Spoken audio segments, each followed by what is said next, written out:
Pumunta siya sa office ko. Papasok ka na? No. I resign. Ha? Paano yung 3 months mo binigay? I love the giver, not the gift. I love His presence, not His provision. That was his first job. I am thankful that my son followed my faith. Then I asked him, ba't ka umiiyak? Naintindihan ko, Dad, yung hirap ng desisyon na ginawa mo 1987 when you quit on your job. Are you following me?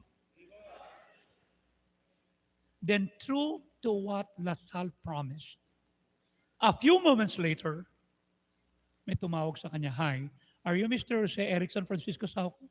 Yep. "We're from HP Enterprise, and we would like to ask you if you want to work with us."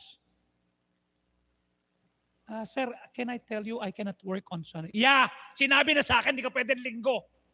Kanyang pasok mo from Monday to Friday, and you can work from home."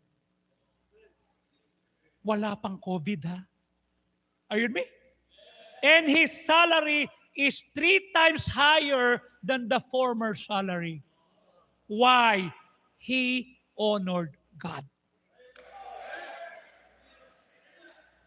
I-fast forward